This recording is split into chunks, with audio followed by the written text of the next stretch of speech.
Selamat datang di Basa Basi, Bahasan santai tapi berisi. Yeay.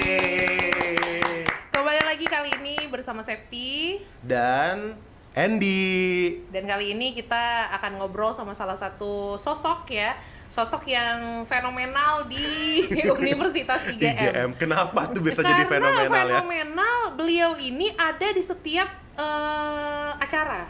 Setiap acara, Yeah. setiap event. Garda depannya UIGM Garda ya. terdepan karena kantornya juga di depan. Di depan, masalahnya paling depan. Di antara warga Kalau ada lain. tamu pasti langsung ke sosok ini. Benar. Tapi yang paling fenomenal adalah waktu tahun 2022 kalau nggak salah apa Kenapa 2023 udah doktor tapi ngambil doktor lagi loh. Tuh ya. Doktor kuadrat. Dokter Kuadrat. Iya. Oke, kita sambut bersama-sama Ibu Dr. Hajah Tien Yustini SEMSI. Oke, Bu Tin, selamat datang Bu. Datang. Kecil banget Bu suaranya. Puasa banget ya Bu. Bu Tin, apa kabar Bu? Alhamdulillah sehat. Alhamdulillah. Ya, selain dokter 2 kali juga bakalan haji 2 kali nih. Insya Allah. Insya Allah, amin. Ya, Bu Tin, kita kan penasaran ya Bu ya, tadi seperti yang Andy bilang gitu kan, Ya. Bu Tin ini adalah salah satu wanita gitu kan, wanita yang sudah punya gelar doktor, Betul. tapi yang kita amaze di sini tuh dokternya tuh bukan cuma sekali, Iya. tapi 2 kali Bu. Di umur berapa sih Bu kemarin Bu? Dokter kedua? Jadi kemarin Yang pertama dokter dulu, yang yang pertama, pertama. itu saya masih berumur 37 tahun. Jadi saya itu punya cita-cita waktu itu kalau umur saya 40 tahun, target saya itu 2, yang pertama harus dokter, yang kedua harus sudah pergi haji. Oke. Dan alhamdulillah tercapai. Alhamdulillah. Oh ya, keren. Wow. Tepuk tangan, tepuk tangan. Aku miss banget loh ini karena memang di habluminaulahnya ada, habluminannasnya juga ada. Kenapa makanya itu adalah ini ya, Iya. impian Anda juga ya? Iya benar. Karena beliau adalah sosok inspirasi saya juga sebenarnya. Oh, benar. Berarti 37 tahun dokter yang pertama, dokter yang kedua, Bu. Ya, dokter yang kedua kemarin saya berumur 52 tahun ya. Jadi mengambilnya umur 52 tahun, kemudian di usia kemarin 54 tahun dan saya bisa menyelesaikan dokter saya setelah 2 tahun setengah saja Oke. gitu. Wow.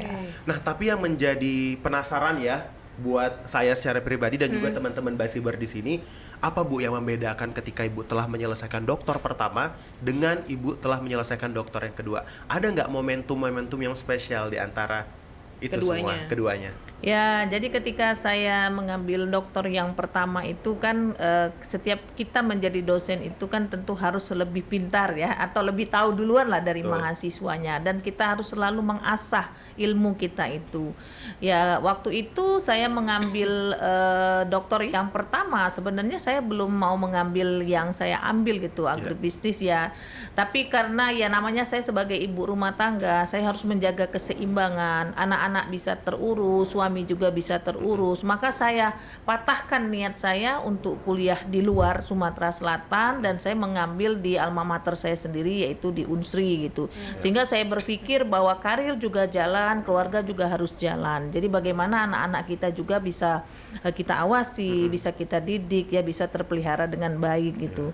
Nah, pada saat saya melaksanakan dokter yang kedua itu saya berbarengan dengan anak saya, 2 orang sedang mengambil S2 juga. Oke. Nah, tentu ini adalah satu hal yang berat ya, terutama dari sisi finansial gitu kan.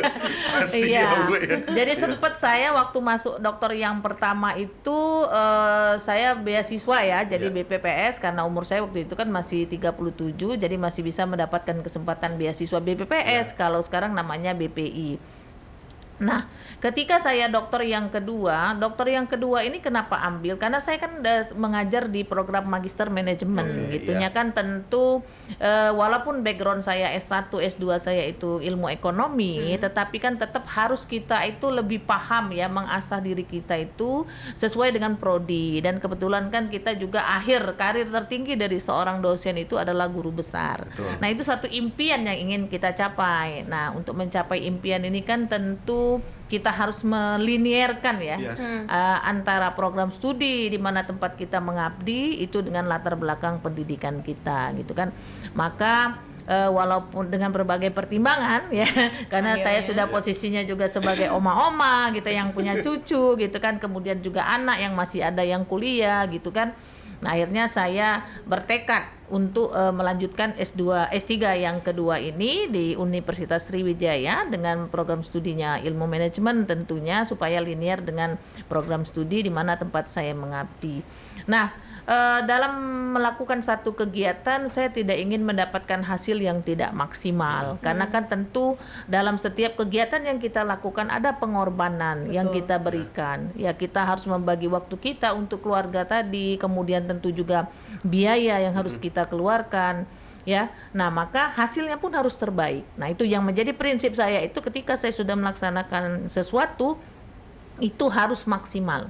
Maka saya berusaha terus mengejar supaya saya itu bisa menyelesaikan yang pertama dalam waktu yang singkat, kemudian tentu dengan hasil yang maksimal. Dan terbukti ya Bu. Dan terbukti alhamdulillah. 2 tahun ya Bu ya. 2 tahun setengah ya, saya betul. menyelesaikan S3 yang kedua, sama seperti saya menyelesaikan pendidikan saya yang sebelumnya, dan saya mendapatkan IPK 4 gitu.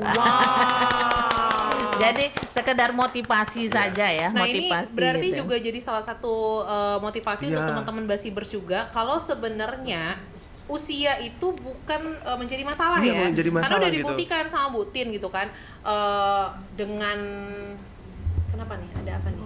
Oh, ya.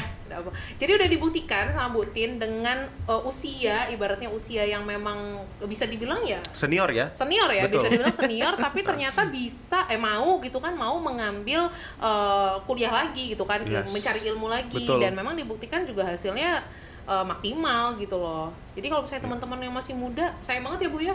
Makanya saya sangat amazed sekali sebenarnya kalau yang kita masih muda, energi kita masih luar biasa sekali, tapi kalau untuk senior-senior kita yang memang banyak yang difikirkan, keluarga, suami, biaya, tetapi anak- bisa inline Iya, gitu loh. benar-benar. Anak ada berapa Bu?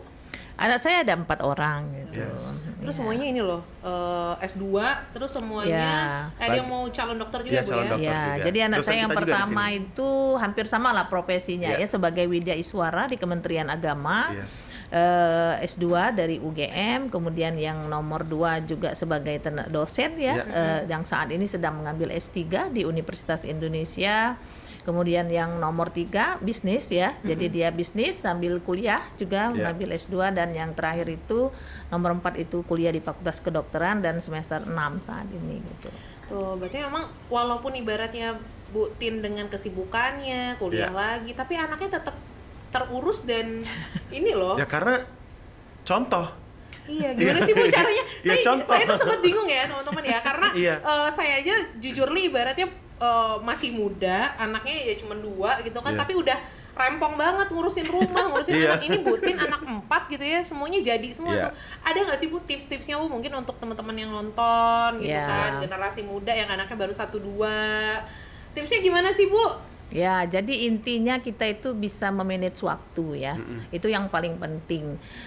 Kemudian yang kita utamakan itu adalah ketika kita bangun pertama kali, kita itu harus menghadap dulu kepada yang menciptakan kita gitu kan. Kita mintalah apa yang kita minta saat itu, baru kita mengerjakan yang lain.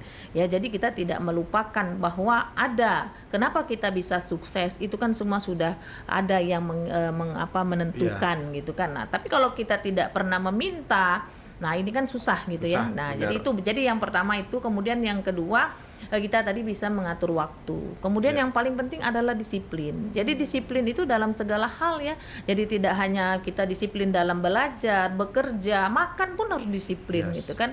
Kemudian ketika waktunya ibadah, kita harus tinggalkan dulu pekerjaan kita. Kita harus sholat dulu tadi, menghadap kepada yang ilahi gitu kan. Nah, itu yang harus kita jaga. Jadi intinya kalau kita disiplin, kemudian kita tuh harus punya cita-cita dong. Harus punya keinginan yang tinggi. Kalau kita nggak punya keinginan, ya apa adanya sajalah, seperti air yang mengalir. Nah, itu saya kurang sepakat ya dengan prinsip. Karena saya melihat bahwa kan air itu mengalir dari tempat yang tinggi ke tempat yang rendah. Sementara hidup ini kalau kita ingin sukses, ya kita harus mendaki dong. Ya, dari tempat yang rendah ke tempat yang tinggi gitu. Nah, untuk mencapai apa yang kita cita-citakan, tentu banyak sekali ya tantangan. Jadi tidak mudah.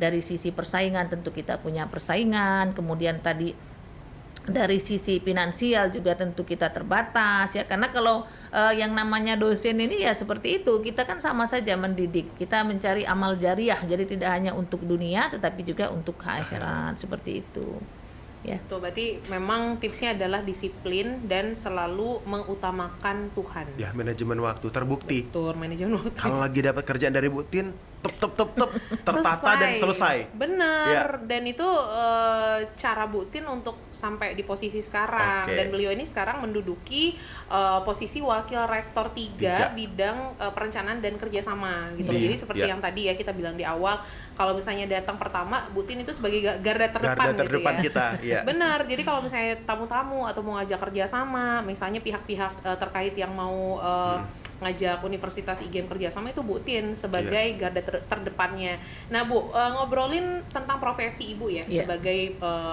wakil rektor 3 ya. Apa sih Bu kesulitannya gitu ya? Karena kan kalau kita tahu kan Ibu itu sebagai garda terdepan, banyak ketemu orang gitu ya, orang eksternal terutama. Kesulitannya apa sih Bu yang dihadapin selama ini? Sebenarnya di dalam menjalankan tugas saya itu kayaknya fine-fine aja sih gitu kan, tidak ada kesulitan gitu kan. Jadi intinya kalau kami di bagian perencanaan dan pengembangan, jadi saya itu di bidang 3 itu ada 2 bagian, ada 2 biro ya. Yang pertama adalah perencanaan dan pengembangan. Jadi kita merencanakan terkait dengan apa sih strategi ke depan yang akan dilakukan oleh Universitas IGM gitu kan. Jadi kita merancang kemudian program kerja bersama wakil-wakil rektor yang lain, bersama dengan para dekan ya, kemudian kepala biro dan kepala lembaga. Nah, kemudian di sisi lain kan dalam sebuah perguruan tinggi ataupun organisasi manapun itu tidak terlepas dari yang namanya kerjasama. Yes. Nah, kita mau menjadi universitas yang kelas masuk dalam kelas dunia gitu kan. Nah, bagaimana kita mengupayakan itu? Tentu kita harus menjalin kerjasama ya, baik dengan pemerintah, kemudian BUMN, kemudian perusahaan ataupun dengan pihak luar negeri. Nah, tentunya jaringan-jaringan internal dan eksternal yang harus kita lakukan ini ya, kita menjalin kerjasama dengan universitas di luar negeri gitu kan. Kemudian kita menjalin juga kerjasama dengan pemerintah kabupaten juga gitu kan, karena potensi-potensi yang ada ini tidak hanya tumbuh dari kalangan yang ada di sekitar kota Palembang saja, tetapi Sumatera Selatan dan sekitarnya, bahkan tingkat nasional juga kita menjalin kerjasama dengan luar negeri ya, dari beberapa perusahaan multinasional atau multinational corporation gitu kan. Nah, tentu ini adalah salah satu bentuk wujud dari tugas kami di Biro Perencanaan, Kerjasama dan Promosi gitu ya. Tentu ya tantangannya kadang-kadang ada sih, tapi tidak terlalu signifikan karena tidak semua organisasi itu kan mau menjalin kerjasama ya. Tentu dengan adanya kerjasama ini kan harus ada saling menguntungkan. Betul. Ya, simbiose mutualisme gitu kan. Jadi tidak hanya kita dari pihak Universitas IGM, tetapi juga ada yang bisa kita berikan untuk bangsa dan negara ini gitu kan, terutama kepada kalangan mahasiswa ya. Jadi bagaimana kita mendidik, menghasilkan lulusan ya yang bisa menciptakan kesempatan kerja atau mampu masuk dalam peluang kerja yang diciptakan. Nah, ini adalah wujud daripada visi misi Universitas IGM gitu. Berarti itu tuh bukan dianggap kesulitan ya, malah tantangan. Malah tantangan. Jadi memang tantangan untuk mencetak generasi khususnya mahasiswa dalam menciptakan lapangan pekerjaan. Iya, bahkan jadi ini bisa dibilang mungkin cerita lucu atau fakta ya, fakta yang yang harus teman-teman tahu ya. Jadi Bu Tin ini teman-teman, jadi ada salah satu karyawan di Universitas IGM yang orang tuanya itu jadi mahasiswa Bu Tin. Jadi orang tuanya jadi mahasiswa Bu Tin, anaknya juga jadi mahasiswa dia gitu loh. Jadi bener-bener dua generasi udah diajar loh. Ngajar dari tahun berapa sih Bu? Ya, jadi saya tamat S1 itu tahun 94. Baru lahir ya, baru jadi tahun 94 saya selesai dari S1 Ilmu Ekonomi dan Studi Pembangunan di Unsri. Kemudian karena waktu itu saya sudah menikah gitu kan, sepertinya untuk masuk ke lowongan kerja yang itu agak sulit, dan saya melamar menjadi dosen gitu. Jadi tahun 1995 saya sudah diangkat menjadi dosen ya tetap pada suatu perguruan tinggi di pertama tempat saya mengajar gitu. Jadi emang udah lama ya dari tahun Udah 90. lama. Berarti Bu Tin ini udah melanglang buana ke berbagai universitas Yes. ya, berbagai instansi lah di Palembang Yeah. utamanya ya. Kenapa Bu IGM akhirnya di Tempat pelabuhan terakhir. Terakhir nggak nih Bu? Terakhir ya Bu Terakhir ya? ya, Bu, ya. Insya Allah. Jadi saya itu sebenarnya sudah lama mengajar di IGM dari tahun 1999. Jadi waktu itu saya sedang mengambil S2. Nah kebetulan dosen saya di S2 itu adalah Prof. Abdul Hamid. Dia mengajar di IGM dan saya diminta untuk menjadi asisten beliau di IGM ini pada waktu itu masih STEMIK ya. STEMIK, Dan ya. saya mengajar selama berapa tahun sampai sekarang. Sebenarnya saya masih menjadi dosen luar biasa gitu kan. Sebenarnya sudah ada beberapa kali saya diajak untuk pindah ke Universitas IGM. Nah, tapi dalam perjalanan saya menjadi dosen itu kan saya tidak hanya mengajar di satu perguruan tinggi gitu kan. Jadi saya mengajar juga di beberapa perguruan tinggi swasta di Sumatera Selatan dan saya juga pernah menjadi komisaris PT Jamkrida. Jadi pada tahun 2012 setelah saya menjadi selesai doktor, saya ikut tes untuk menjadi komisaris di salah satu BUMD yang didirikan oleh pemerintah Sumatera Selatan dan saya sempat menjadi komisaris PT Jamkrida. Setelah itu saya sambil mengajar gitu kan, jadi mengajar. Nah tahun 2019 gitu ya, saya ditawari untuk pindah ke Universitas IGM. Tadinya tuh saya tuh sebenarnya udah lama gitu kan mau pindah ke Universitas IGM. Ya karena saya melihat bahwa founder daripada Universitas IGM ini kan adalah orang besar gitu ya, yang punya cita-cita yang tinggi dan bagaimana dia bisa berbuat untuk masyarakat tidak hanya Sumatera Selatan tetapi tingkat nasional. Dan saya berharap bahwa dengan apa yang saya miliki itu saya bisa memberikan kontribusi gitu ya kan terbesar untuk Universitas Indo Global Mandiri gitu kan, dan insya Allah saya akan mengakhiri tugas saya juga di sini gitu. Oke, sampai mendapatkan guru besar. Amin. Pada akhirnya. Amin. Sekarang lagi proses loh teman-teman. Jadi kita doakan Kita ya doakan, Bu Tin betul. Sebagai profesor atau guru besar nantinya, Yes. pastinya ilmunya semakin bisa lebih bermanfaat Benar, ya, semakin luas benar. lagi gitu. Panjang ini perjalanan Panjang ya? dari perjalanan akademik sampai dengan perjalanan karir juga, dan juga tentunya Bu Tin juga mengimplementasi pengalaman-pengalaman Ibu Iya. dan juga ilmu yang Ibu peroleh ke instansi pemerintah juga ya Bu ya. Iya.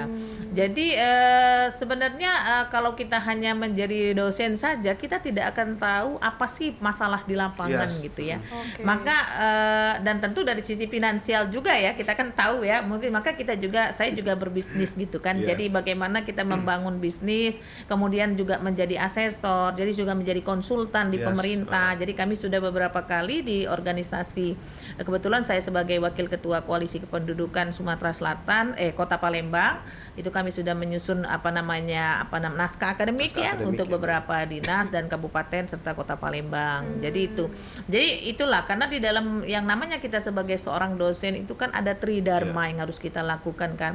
Jadi ada selain pendidikan pengajaran, jadi tidak hanya ngajar di kampus saja. Kalau kita tidak hanya mengajar di kampus saja kan tentu kita tidak akan mendapatkan insight-insight dari luar gitu kan. Benar. Gimana Betul. kita bisa membandingkan apa yang kita peroleh di kampus dengan yang terjadi di luar lapangan. gitu kan. Maka kita juga melakukan penelitian dan pengabdian. Nah, salah satu wujud pengabdian itulah ya kita menjadi konsultan di luar gitu kan, membantu pemerintah menyusun naskah akademik gitu kan, melakukan pengabdian kepada masyarakat gitu ya. Tuh berarti ini juga salah satu tips juga untuk para dosen. Jadi banyak dosen muda kan Bu sekarang ya. Iya. Banyak dosen muda yang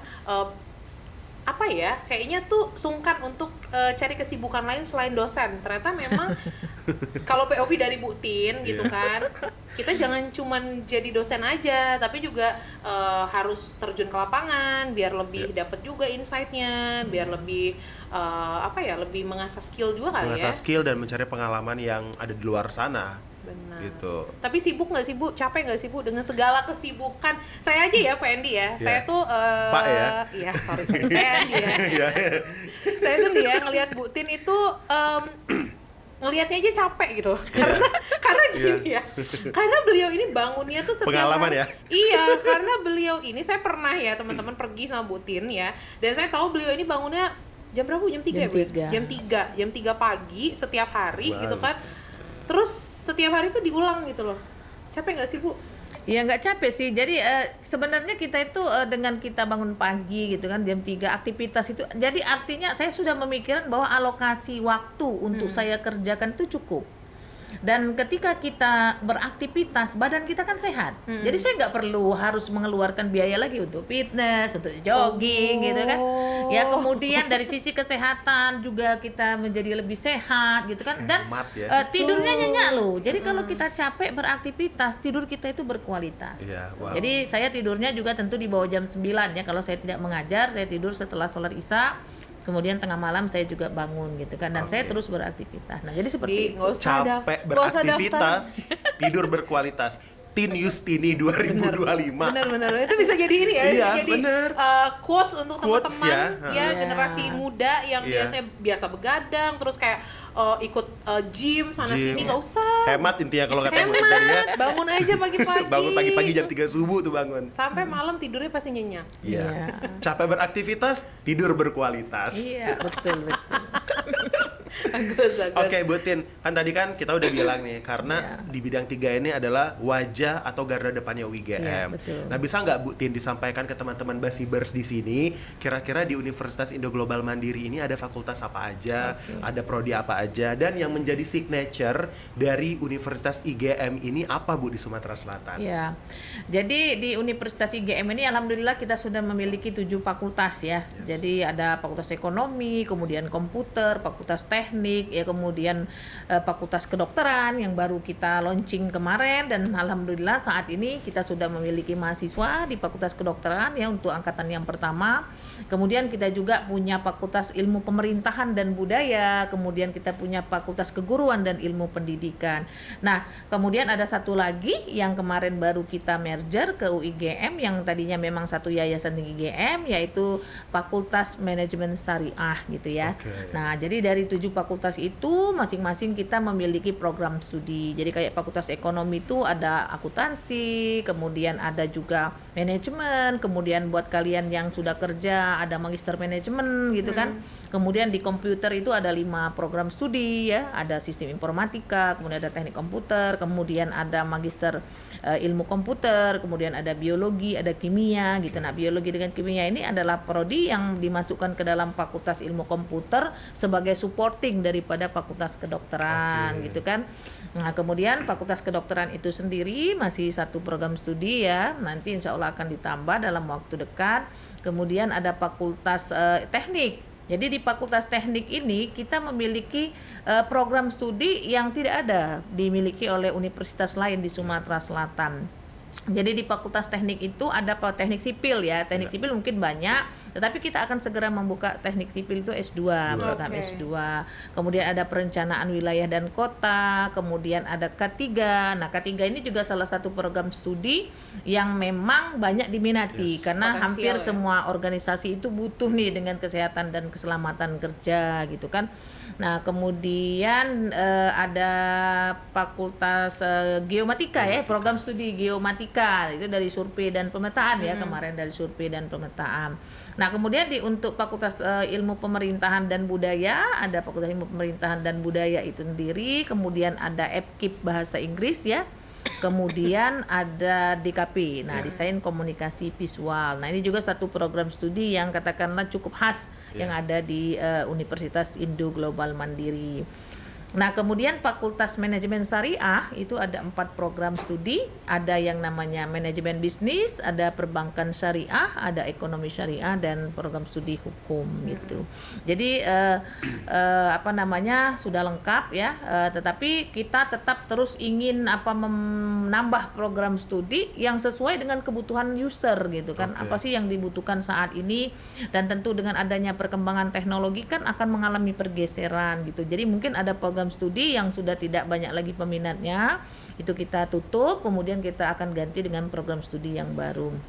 Nah, tentu dengan adanya Fakultas Kedokteran di Universitas IGM ini juga nanti kita akan membangun rumah sakit gitu ya, Oke. sebagai salah satu wahana untuk mereka nanti praktek gitu kan, mendapatkan ilmu-ilmu, kemudian cara-cara ya bagaimana mereka menangani pasien, dan itu tentu kan harus sudah kita lanjutkan dengan program studi yang berikutnya gitu sebagai pensupportnya gitu. Lengkap ya. Lengkap. Ya. lengkap. Plus ada mes juga ya Bu ya yang mau Ya, dibangun nah Bu ya kita sekarang Ya. buat calon-calon mahasiswa itu yang mau kuliah tetapi mereka jauh dari Universitas IGM, kemudian katakanlah untuk kosnya juga kurang mampu karena agak mahal gitu ya, maklum di Kota Palembang kan kita menyediakan mes mahasiswa. Jadi kita ada Asrama ya, Bu, ya? asrama mahasiswa, letaknya nggak jauh dari IGM, itu ada di belakang kampus kita, paling hanya 50 meter dari kampus Wow. utama kita di Sudirman. Dan ada 46 kamar kalau Wow. tidak salah ya. Banyak. Jadi ya dengan fasilitasnya yang sudah cukup nyaman sekali. Dan harganya gitu. gimana, Bu? Ya kan calon mahasiswa itu hanya membayar untuk biaya listrik aja sama PAM ya. Nah, kemudian sampah mungkin ya. Jadi terjangkau lah ya, itu mungkin hanya 250-300 ribu Ya. satu bulan. Kan Ya, itu lumayan lah biasa lah dibanding kos ya, Bu, Daripada ya. kos kan harus 1,8, 1,5 gitu kan mahal sekali gitu. Berarti Keren, memang udah paket ya. Iya, lengkap Universitas betul. IGM di tengah kota, terus Iya. dengan fasilitas dan juga dosen-dosennya ya Bu ya. Ya, dan Dosennya dosen-dosen juga, kita alhamdulillah hampir 100 orang itu sudah berpendidikan S3. Ditambah lagi saat ini yang sedang menempuh pendidikan baik di dalam negeri maupun di luar negeri. Insya Allah dalam waktu dekat ya seluruh dosen Universitas IGM ini akan berkualifikasi doktor. Amin. Kita doakan pokoknya semoga Universitas IGM ini semakin meningkatkan kualitas Yes. baik Yeah. dari segi dosen, fasilitas, terus juga mungkin akademik Betul. ya, dan mudah-mudahan juga teman-teman nih yang nonton itu memilih Universitas IGM menjadi salah satu pilihan. Ya, dan Satu-satunya tidak- deh harusnya. Satu-satunya pilihan kalian untuk menuntut ilmu dan gak usah ragu-ragu lagi ya. Ya, Gitu. karena your success is It's our commitment. Oke, Mantap. Oke, Bu mantap. Tin. Gak Terima kerasa kasih ya. banyak. Banyak sekali ya daging semua nih yang sudah dibahas oleh Bu Tin. Mungkin pesannya Bu buat calon mahasiswa, anak-anak muda, kira-kira apa yang bisa Ibu Tin sampaikan kepada mereka agar tetap semangat terus nih? Ya, buat anak-anakku ya, calon mahasiswa maupun mahasiswa yang saat ini sedang menempuh pendidikan, persiapkanlah diri kalian itu karena masa depan kita akan semakin sulit, tantangan akan semakin besar ya, kemudian jaga kesehatan, tingkatkan kualitas gizi gitu kan, makan yang teratur dan disiplin. Semoga nanti bisa memilih Universitas Indo Global Mandiri sebagai salah satu universitas yang terkemuka di Indonesia. Amin. Tepuk Sekali tangan lagi. dulu. Sekali lagi terima kasih untuk Yes. Bu Tin ya, Ya. udah kasih waktunya Yes. mampir ke sini ke studio Basa Basi, dan mudah-mudahan selalu sehat ya Bu ya, Amin. selalu sehat, semangat, Amin. dan Tips selalu sehat, banyak beraktivitas, tidur berkualitas. Bagus ya. Bagus. Kita akan terapkan Kita ya. akan terapkan itu. Gak usah daftar gym, gak usah daftar pilates. Gak usah jogging. Gak usah jogging. Jogging tetap. Tetap Butin ya. senang jogging Iya, soalnya benar. ya. Jadi pokoknya teman-teman basa-basi yang nonton ya episode kali ini mudah-mudahan mendapatkan insight yang baik Yes. ya dari narasumber kita, seorang Dr. Hajah Tien Yustini SMSI, bukan dokter biasa Iya. gitu kan. Kalau cinta bukan cinta biasa, kalau ini bukan dokter biasa. Oke, tuh udah mantap Udah pokoknya mantap, ya. top pokoknya. Dan kalau misalnya teman-teman masuk Universitas IGM, nanti akan ketemu sama Ibu Tin Tin. dan akan diajar juga, akan mendapatkan hal-hal positif Hal-hal lah positif lah, dari ya, pasti. Ibu Tin ya. Oke, terima kasih sudah nonton episode kali ini. Septi pamit. Andi pamit. Sampai jumpa di episode-episode selanjutnya buat Basibers. Bye-bye. Dadah.